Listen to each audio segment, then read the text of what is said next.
A, B, C. A always B, B, C closing. Always be closing. What's up, everybody? Another episode of Scare Money Don't Make Money. This is a special one to my heart.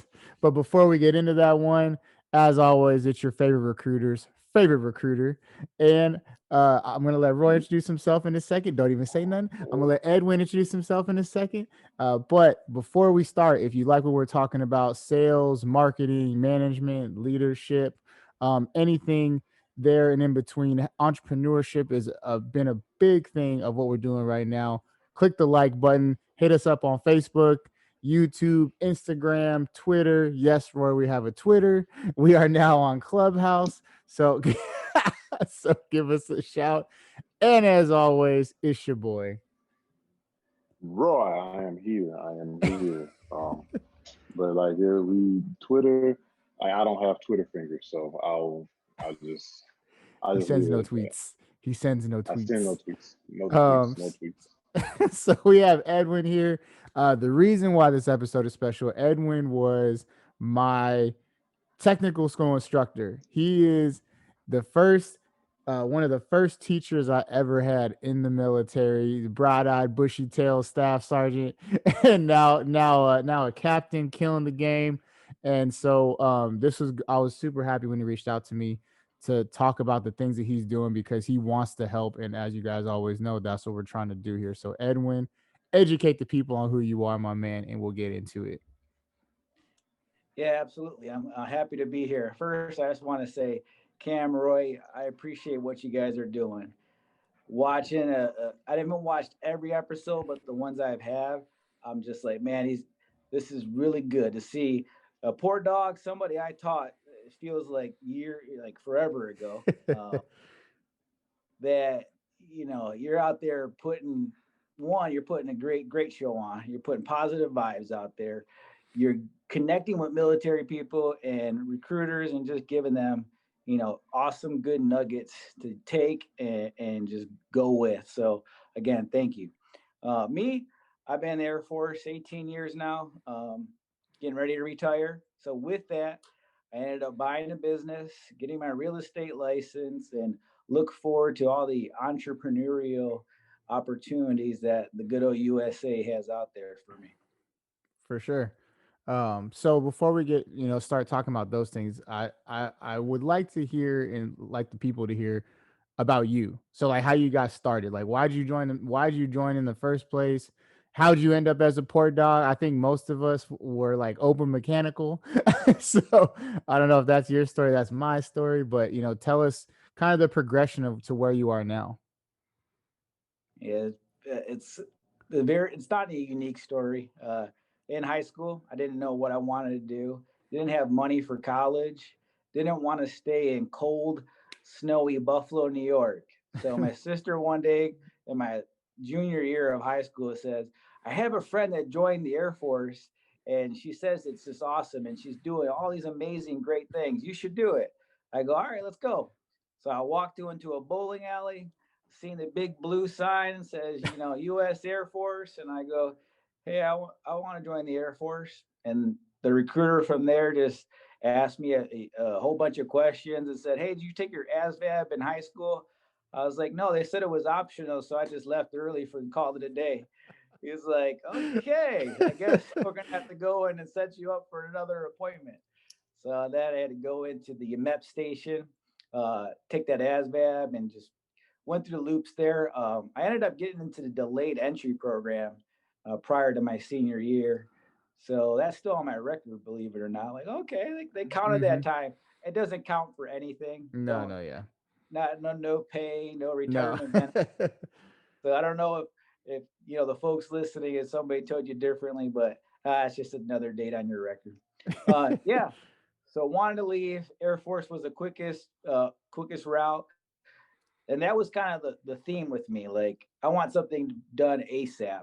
So when you're looking through after you take your test, you're like, these are the ones that will probably fit best for you. And I went through it. I seen like 6 weeks of technical training. I was like, well, I hate school. I don't want to go to college. So I'll pick that one. That seems Yeah. like a pretty quick turn. Yeah. So that was air transportation, and I really didn't have a good understanding of what it was other than inspect cargo and like something with passengers. And I was like, all right, good to go. Yeah. No, yeah. Yeah.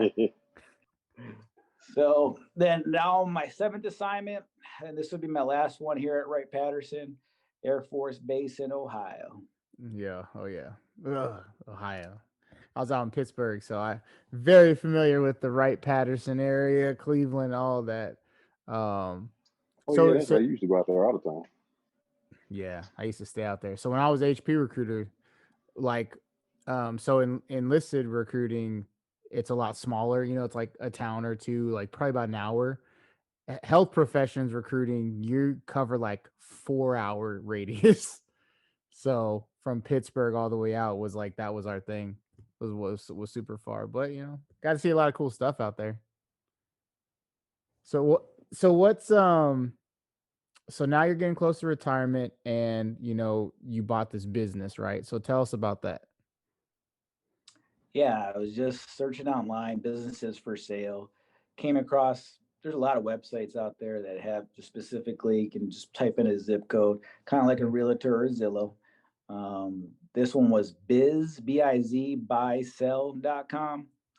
Went on there and I seen a sports store for sale in Xenia, Ohio, and nobody really knows what that is, where that is, but it was On 10 minutes from Mars? where I live.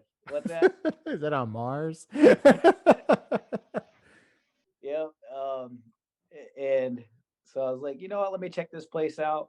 Gave a phone call. Of course, the phone call is to the broker, seller's broker, and Mhm. he wasn't going to be able to meet me out that weekend that I wanted to go see the business. But he said, "Let me ask if the owner will meet you." The owner was willing enough to.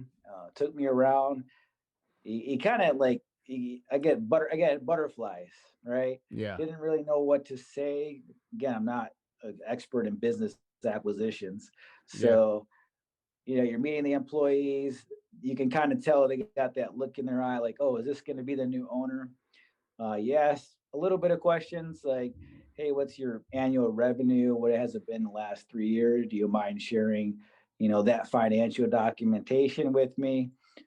Most transactions you have to sign an NDA, your non-disclosure agreement, so Oh you yeah. can't tell other folks and competitors who the suppliers are and things like that. But once you start getting that ball rolling, they'll share some information.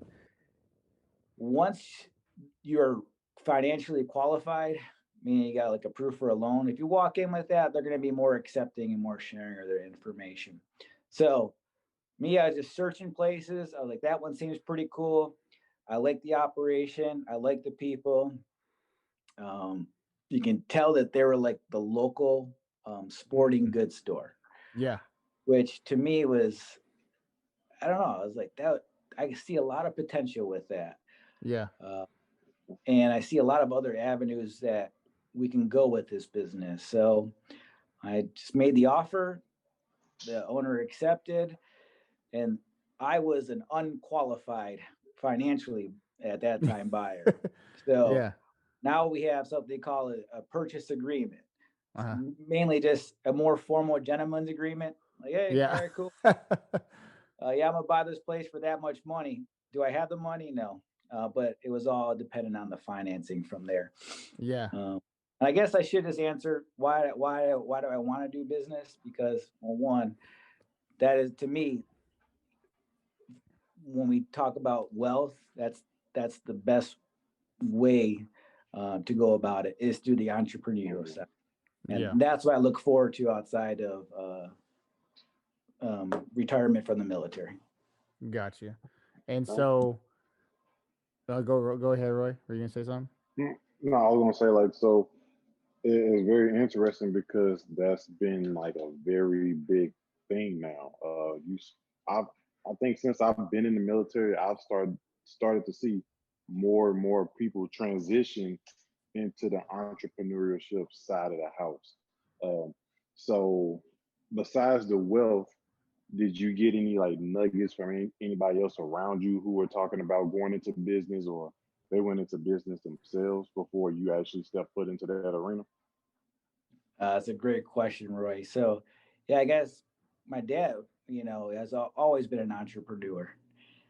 So seeing that as a young kid, and I think that kind of opens that side of your life up when you do have a parent or maybe somebody closer to you that has done it. You see it can work. So yeah, yes to that answer. Specifically my father. And my follow up question, like you was talking about, you on the bizbuysell.com. I actually go on that website quite a bit, just to see what's around here. Like, what are they selling? Oh, laundry You mat ain't you ain't cleaners, never this told and me that. about that. I know that. I'm telling you right now. I'm telling you now. Now I feel like you played me. I could have bought a business beginning of COVID. I could have been rich. It's all your fault. No. Like it's You just like bald headed bandit. You. hey man, I'm just saying. The reason why I was just looking because you start, especially when COVID hit, like you saw a lot of businesses come up for sale. Yeah. Like when we were looking for a house, it just kind of navigated me to like, hey, would you like to buy a business? I was like, well, let me just look. So, and that's how I saw. Honestly, for me, I didn't see anything that I would ever be interested in purchasing. So, with the with the sports store, the local sports store, are you like a big sports fanatic to where that's like, you know what, that's something I would want to pour my blood, sweat, and tears into. Because like me and Cam talk about it all the time. Like, man, like I could sell stuff, but like, do I want to sell a cell phone or sell a car? So, Yeah. what made you interested in like selling the footballs and the baseballs and stuff like that? Um, Sport as far as sports fanatic, I mean I play a lot of sports growing up. I was into baseball, football, bowling. I mean, I golf today. I still play basketball, but my that those aerial port days. The old knees. No, it's the back. The aerial port days, Oh, push it. now I wake up after playing basketball. I mean, I can barely walk, so that's kind of dying down. And I do, I mainly watch football. I mean, I watch ESPN often. I'll have MMA fights, but honestly, Roy, there's a lot other people that are way more sports fanatic than me. But there's more than just selling the basketball or selling the baseball.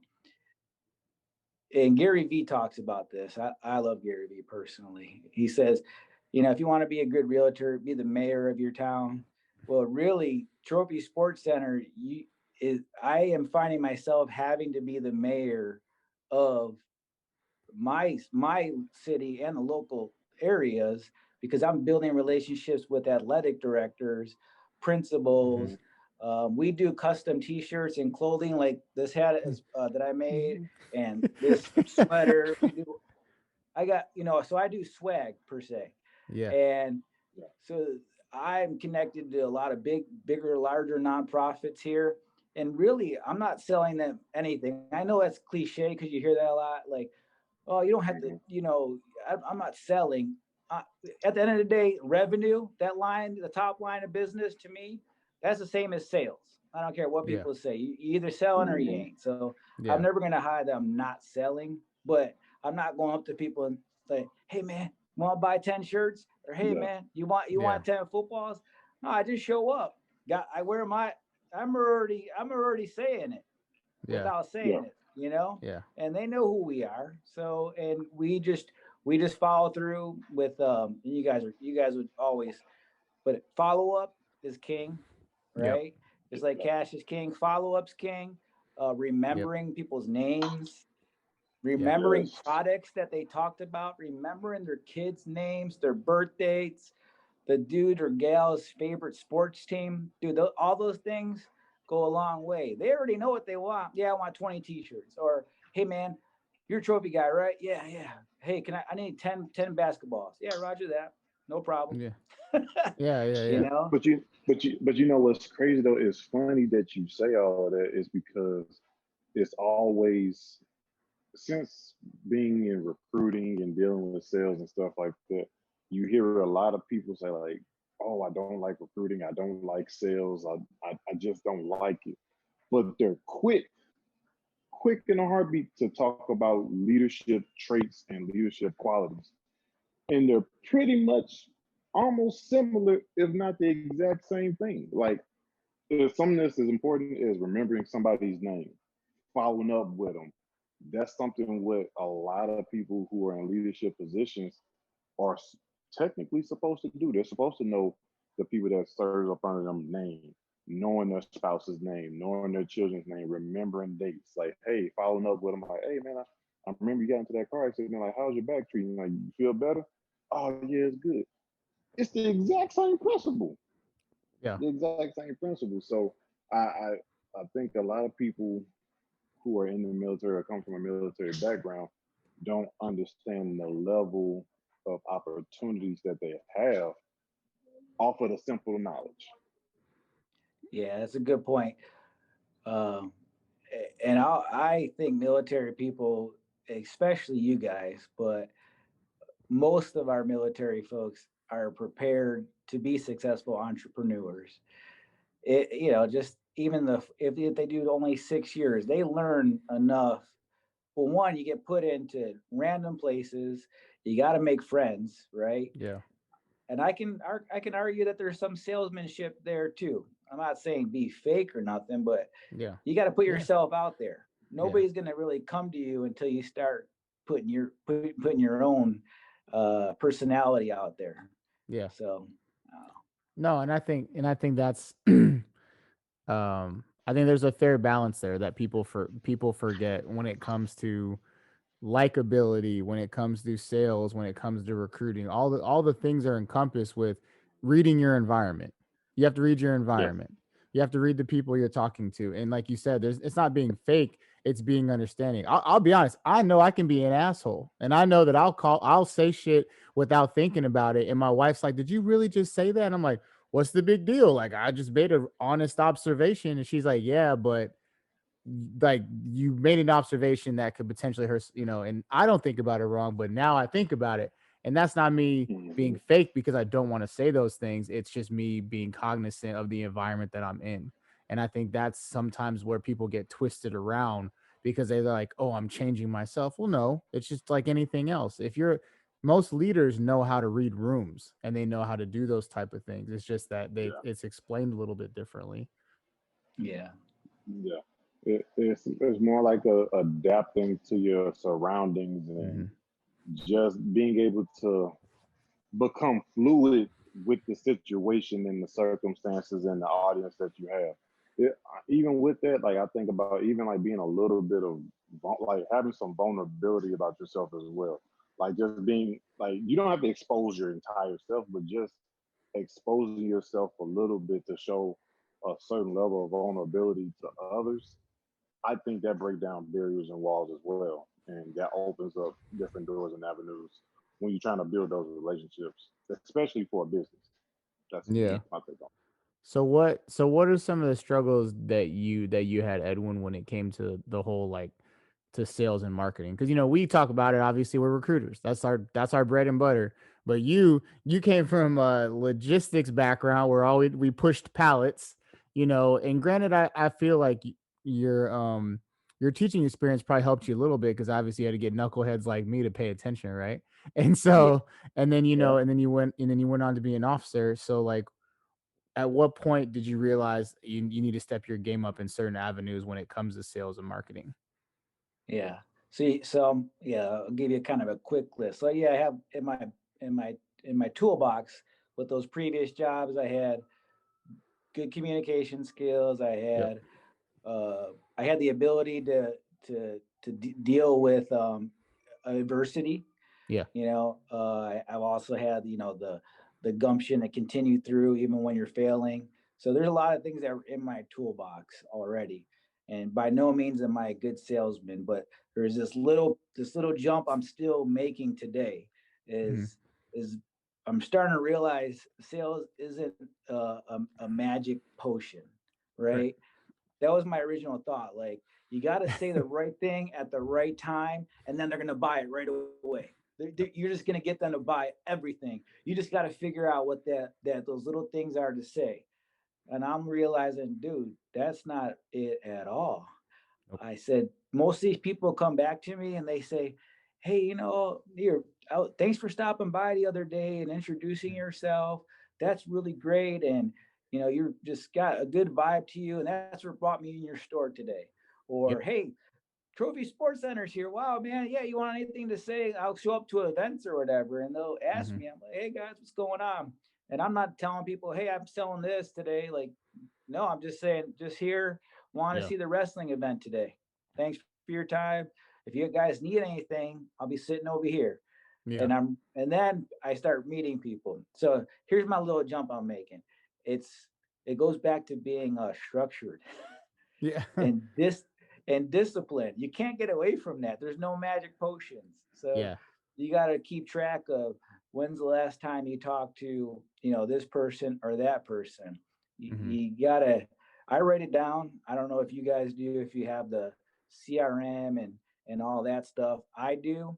And I realize that it really goes back to, again, discipline and keeping track of everything. And then figuring out, you're all, as a bit entrepreneur, one of your jobs is to fit the need, right? Correct. So you can talk to somebody 15 times and maybe you just talk about your favorite sports team, or not even sports at all. You just talk about family and life and whatever's going on in the city. They might not buy anything to you for 6 months. They might show up and buy a few t-shirts, only because of those 6 months you're just talking about everything other than your business. Yes, that is. I think me and Cam can definitely agree on that. It's a long. It's just what you do now, you won't see until later, and that for a lot of people who are very impatient, that's a very big hurdle to overcome. I will And I mean, say, it's good to hear. Go ahead. keep going. Keep going. Oh no, like I will say, like that's a hurdle that a lot of people have to overcome. But after you start to see how it works, people are a little bit more understanding after a while. I will say recruiting has, because I'm impatient, most impatient person you probably ever met in your life. But recruiting, and Roy, I'm sure you agree with this. Recruiting is actually one of the only things I am patient with because I understand the long game. And so I don't know if I sent you Yeah. that text. I had a guy who gave me an Uber ride a year ago. I was chopping his ear off while he was driving me home because I had a couple refreshments at Luke's wedding. And he texted me the other night, hey, you're that guy that was talking about the military, right? Like I gave you an Uber ride like a year ago. Cause I was like, yo, take my number down in case you're ever interested. And he texted me this week on like Monday. And granted, he was gonna go join active duty, but like we talked on the phone and I was like, bet. And he's like, yeah, man, I thought about all those things you said the last year. And I think like it may be something I want to do. Yeah. Boom. So he didn't count for a number for you per se because he was going active duty. Yeah, so he wasn't for me, but but in retrospect, I just helped somebody because I wasn't thinking about, because I'll be honest, when we were talking, he was like, oh no, it's not for me. And I was like, oh, that's cool, man. But like, if you ever think about it, these are some of the things where it could help you. And he's like, well, I appreciate it. I was like, take my number, man. Don't worry, I'm not gonna call you or nothing. I was like, I'm not that guy. I was like, trust me. I try and be on my phone the least amount as possible. And so Yeah. but it's like putting the information out there. I mean, when I stepped into my zone, when I first started recruiting, my office was closed for 9 months. And so I showed up, Army, Navy, Marines was killing the game. And it was frustrating that things weren't going faster, but I understood that all the hard work that I was doing would eventually pay off. And so do you think that that's where you're at in this state? I mean, you kind of I won't say you fell into it, but when you bought the business, it came with like contracts and stuff like that already in place. Yeah. Oh yeah, we had a good amount of business and folks in our customer list per se. Yeah. So what are you finding that doing to expand that business? Because like you said, they're the local place, so most people probably know what they are. What are you doing to get into those like new doors of sales, of possible sales? Well, to be honest, I'm not doing enough right now. I still have my active duty commitment, but Yeah, I have, spent, weekends and stuff yeah, just walking the streets and meeting other business owners. That has been the biggest bang for my time. yeah. I've made phone calls as well. That one's a little bit. It's not as good. No, yeah. Cold calls are rough, man. Yeah. We do, keep our social media accounts going. We make sure that we're sending love to other folks. We're involved with our Chamber of Commerce. Yeah, Those are things that I'm leveraging now. Is what groups are already out there that have huge contacts within the community, right? yeah, And then just leveraging them and being active with them. One girl from the Chamber of Commerce from the city she's like, "Oh man, you're always on there," you know. And that's another thing is breaking up my time. Early yeah, morning, a little bit time midday, and then late evening. I try to be a little bit on the phone. I still want that family time, but I gotta hit a couple likes or hey, great picture or great yep. video. Just sending love and just being present on a daily basis. That's helped out on the social media side, for sure. Because I'm not. So not everybody's coming to me, right? So what do you do? That was my question to myself. Like, you can put out a sign.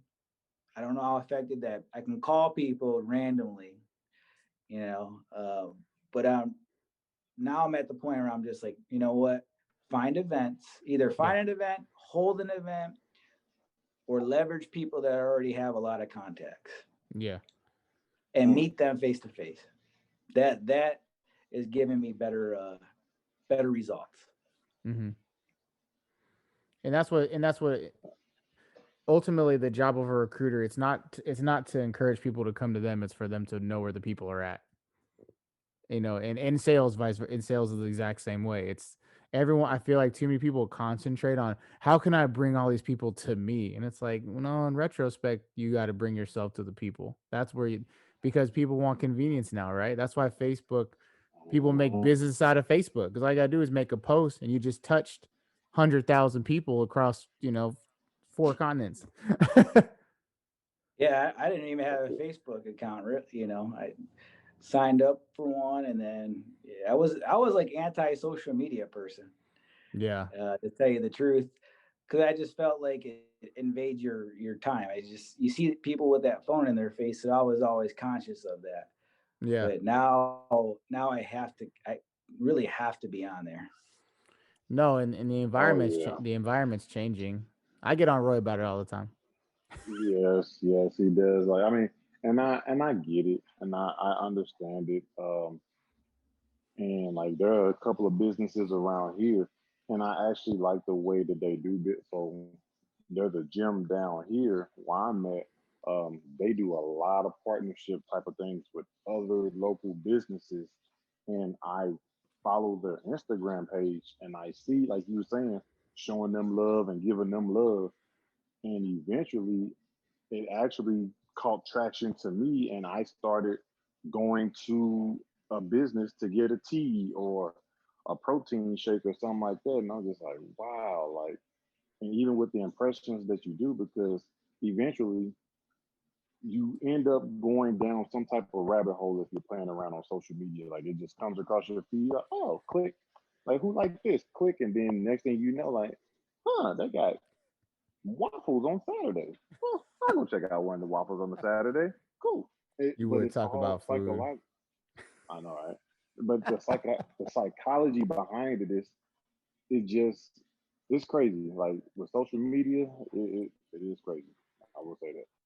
And that's Yeah, and that's give a shout out real quick. You guys are on Clubhouse now. Clubhouse is awesome. That was a, that was a good move by y'all to get on there. Get on there early too. yeah, and that's we're so like I was telling you earlier as we were doing the clubhouse thing, and I've been pushing it super hard, right? Obviously, you've seen it.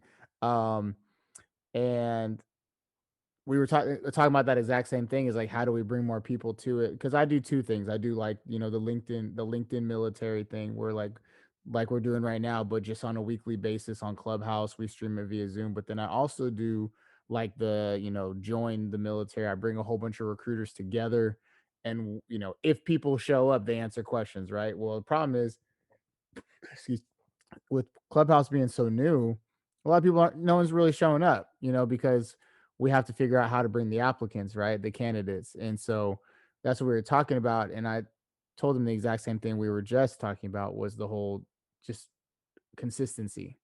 And I'm like, look, this platform is new, and we are then also new to the platform. But as we do these meetings weekly and we're posting about them, people will know. And we had a couple other of our recruiters popped up, and someone's like, well, why did you come in this time? You didn't come in the last two times. He's like, because Cam's been posting about it for 2.5 weeks. And eventually I was like, I guess I should probably check this out. And I was like, exactly. And that's how the consistency rule works. I was like, it's just, you got to be willing to do it. You got to be able to show up. And even though we didn't have any applicants show up for that specific one, we had 9 recruiters from across the country, which then gave us an opportunity to talk about how to capitalize in the future on the platform and stuff like that. So, and that's another thing, is take advantage of whatever that silver opportunity is at that time, that silver lining. Yep. And that's exactly it, the consistency. Sometimes I still call it, that's that military thing in me, is my battle rhythm, right? I got to find my battle rhythm when it comes to, when am I going to be on social media, what days and what time. And if I'm going to do a podcast eventually, when am I going to do that, and do it the same day, same week? I mean, you can record it different times and post, but still posting it, putting it out there. And that's what people like. And even me as a viewer, it's like, all right, I know, these cats are going to put this out on Tuesday. I want to check out that video. Just like we used to be like back in TV, everybody used to watch TV for the most part. Most of us are getting away from that, but you used to always have your little programs when they came out. Yeah. Oh, most definitely. Like, Cam gets on me all the time. Like, hey, you gotta be consistent. I'm just like, okay, I hear you. I got you. Like, but it's ironic that you say that. Like, even with that, how things have changed, because you brought up a very valid point as far as like TV shows in years past. You had to be in front of the TV at a certain time to be able to watch your television. I gotta go home, dog. Power Rangers coming on. I remember when I first came. In, people were like, yo, you want to go do X, Y, Z? Like, hold on, what time are you trying to do that at? Because the Wayans brothers come on at this time, and I gotta go watch that. And then anytime after that, I'm good. So, but now with it's the understanding the evolution of technology, how things have just, you can listen to it, watch it anytime you want now. So so let's talk about the loan process, right? So you're the first. So in the last, I'd say 2.5 weeks, you and one other person are the only people I've really heard who like are using loans and things like that to kind of start businesses, like with you doing the SBA loan. And then another recruiter, like he's doing realtor, right? And so he's like owns 8 properties. I'm like, how do you own 8 properties, man? Like, we don't make that much. You're a damn tech sergeant. so explain, how did that process go? And like, what are some of the difficulties that you ran into as you got through the process? Yeah. So that's a good question. So you'll hear a lot of people talk about SBA loan. There's specifically 2 major types that folks will get, either a 7A or a micro. And I don't want to misspeak. There's different thresholds depending on how much the business is going to cost, right? This is not financial advice. Yeah. Disclaimer. I'm not a financial advisor or accountant. But yeah, so you'll have to, go to SBA.gov, and it has that stuff for you. Either way, you're going to end up going through a bank. Your SBA is not the lender. You know, they back up loans kind of like a VA loan does. Gotcha. Okay. They have their own government backing when it comes down to when the commercial bank lends you that money. Mm-hmm. So if you do default, there's a little bit of love there for that bank. Gotcha. Right. So that's the intent of it. But yeah, there's a whole bunch of programs out there, and I always tell folks, read up. SBA, you never know what would fall in your lane. They have stuff for minorities, women, veterans, all that. And there's always updates as well. Yeah. So I try to keep up to date on it. Now, specifically for this transaction, I didn't really know what we were going to do. I just told the broker, hey, he agreed to the business. I need some help. And good people don't like brokers because they take that commission, right? But they help. A good broker will be able to help you. Yeah. Don't worry. I have contacts in the finance industry, the insurance industry, because I'm going to need, health insurance and other business insurances. So he had the whole Rolodex, right? All the contacts and folks that would get it done quicker. Now, it still took us like 10 months from agreed to financing. Yeah. Just because, one, you're working with, again, a government office. Two, it's a pretty detailed process. Mm-hmm. But to help people out there, your listeners, is they're always going to ask for all of you. If you don't have a balance sheet of your life, of your personal finances, sorry, I shouldn't say life, your personal finances, you should get one. And if you guys want me to send you after this, the Excel spreadsheet, that just is your assets versus your liabilities, your retirement accounts. If you're going to get into something that I'm talking about, even if you're like the real estate guy that and he's might be working with hard money lenders or private people that are investing, everybody's always going to go to your stats. And the first stat is your personal page of your balance sheet, how many assets versus your liabilities. Yeah. So have that. For a business loan, you got to have a business plan. Yeah. They at least want something that shows, hey, this is how we're going to gain customers. This is our mission. This is the products we sell. This is our 5-year plan. This is where we see our revenue to be at in year 2 versus 3, 4. And again, these are all, it's not like as perfect science. There's a little bit of art to this. So you might feel uncomfortable saying, I really don't know. You got to put something on the paper. Make it as real as you can. Make it legit. Yeah. Like people want the easy answer. I'm like, there is no easy answer. You got to just put it down. Make a plan. I did my plan and sent it in 2019.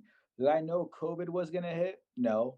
So your plans are going to change. And I hate kind of go back to the Mike Tyson saying that I always go to. We all got a plan until we get punched in the mouth, right? Yep.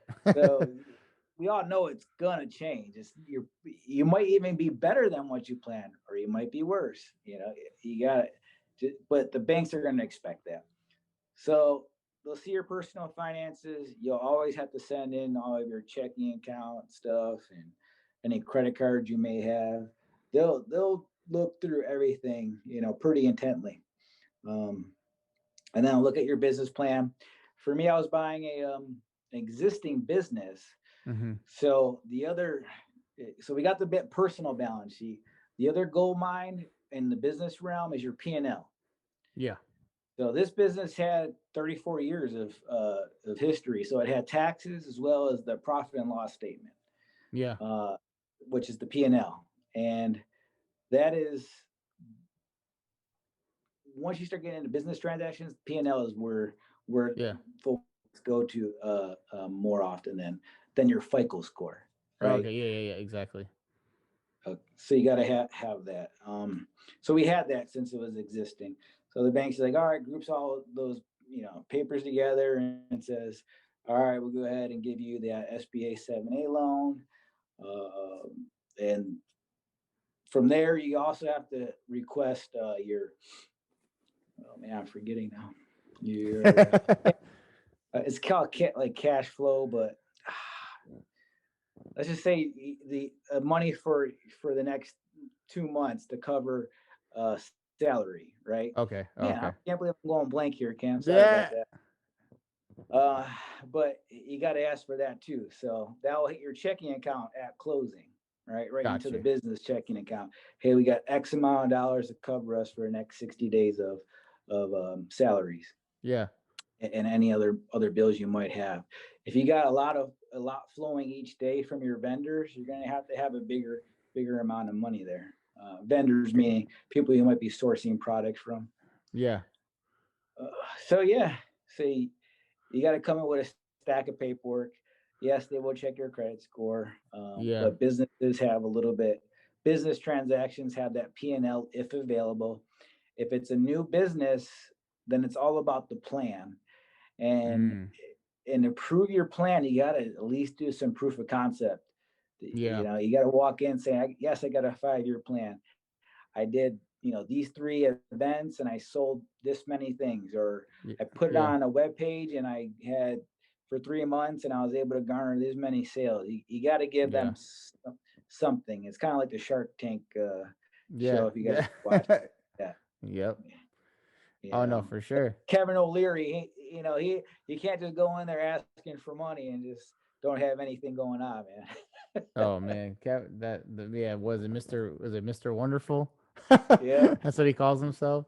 Yeah, Yeah. no, I mean, you're right. I mean, and so that actually tailors into a good point that I always like to try and touch on, especially recently, is we talk about sales, talk about recruiting, things like that, but I think that people in the coming future, you have to get better at selling yourself.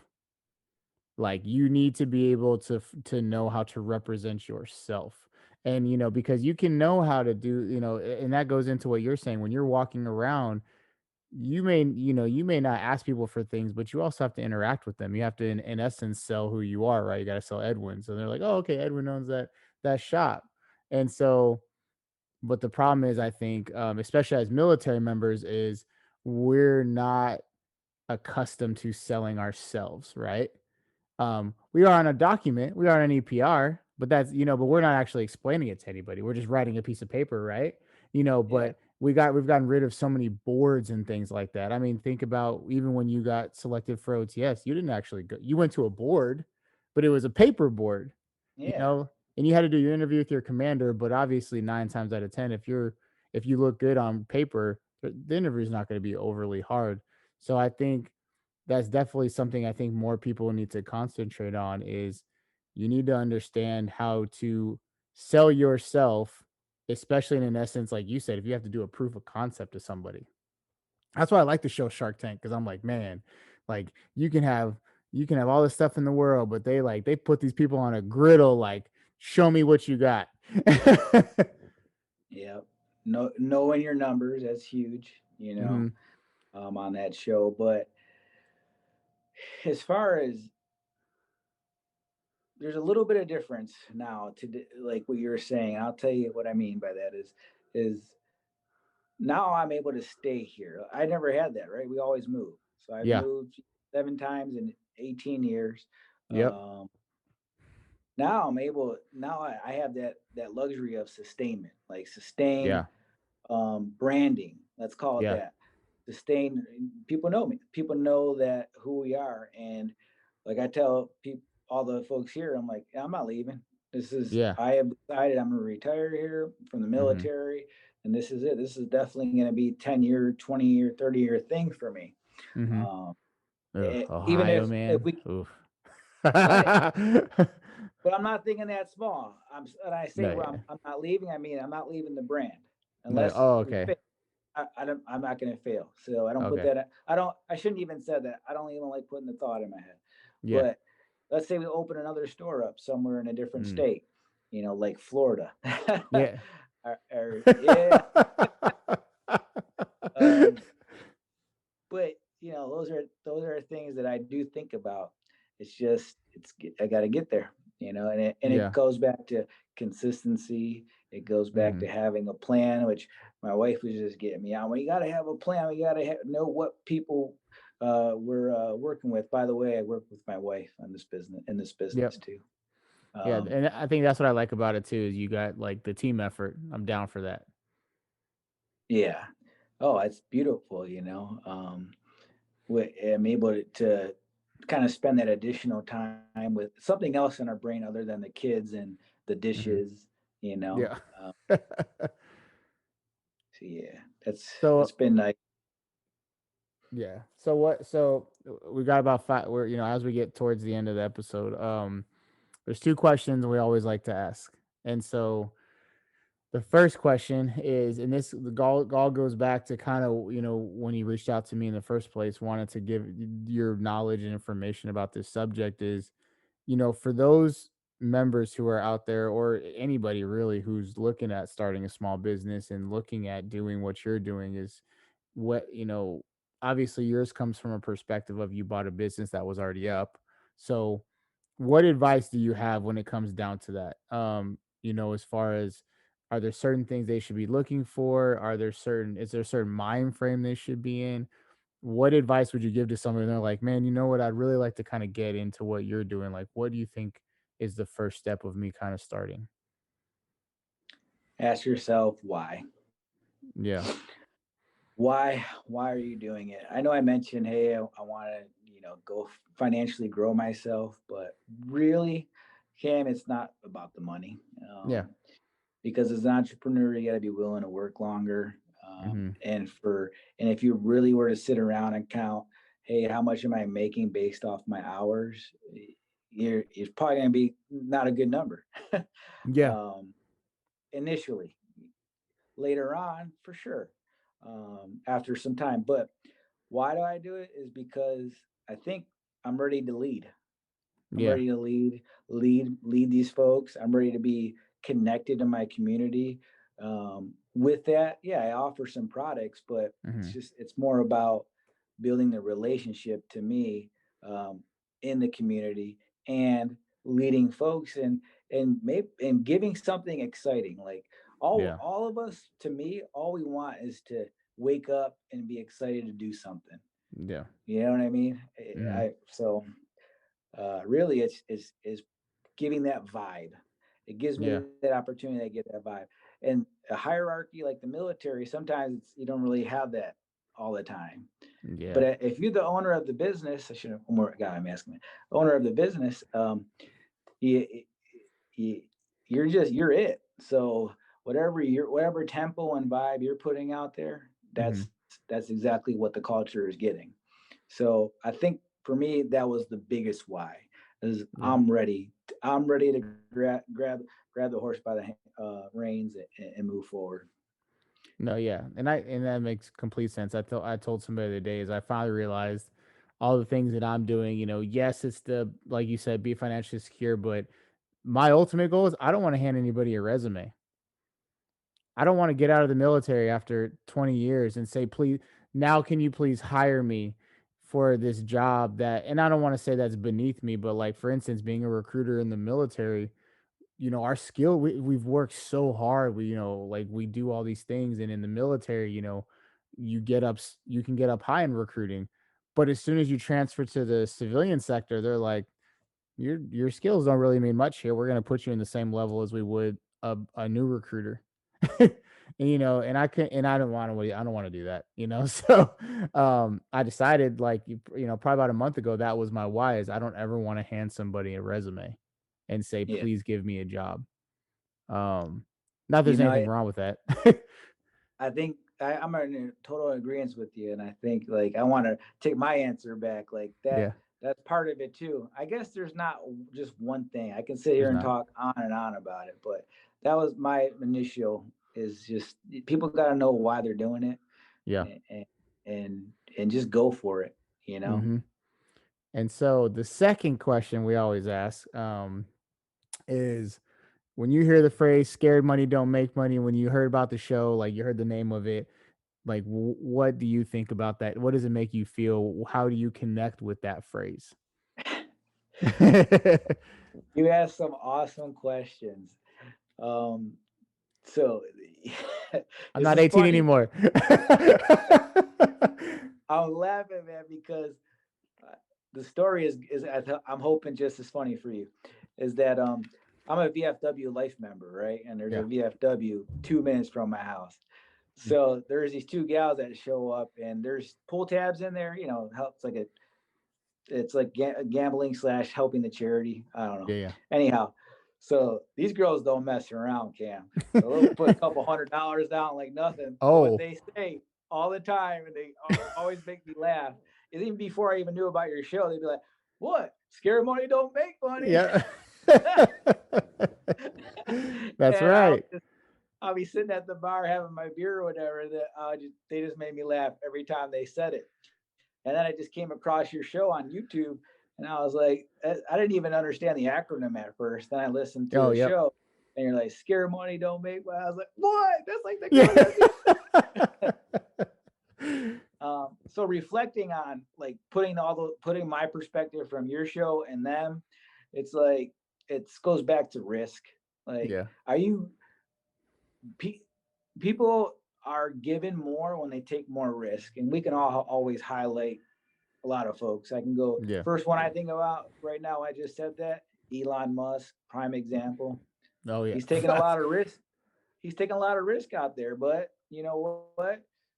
I think he's going to pull. He's pulling it off already, and he's going to pull off more. So you got to take the risk, or you can't be scared. Scared money don't make money. Right? For sure. No, yeah. And but yeah, man. I mean, no, yeah, and we got me and Roy said that to each other. That's how we came with the show. Like, excuse me, whenever we started talking about the podcast, I was like, I already know what the name is. And he's like, what? I was like, "Scare money don't make money." And he's like, "You would." And I'm like, well, and then not only that, it just crosses so many boundaries. I mean, there's literally no sector that does not apply to. And so, and that's why I like the name of it too, because we can bring so many different people in onto the show and really kind of highlight, really anybody we want to, right? Because everybody's taking some sort of risk, like you said. But as we reach the end of the show, this is your opportunity now to promote your business, yourself. Tell people where to find you. I know you're not a social media guy before.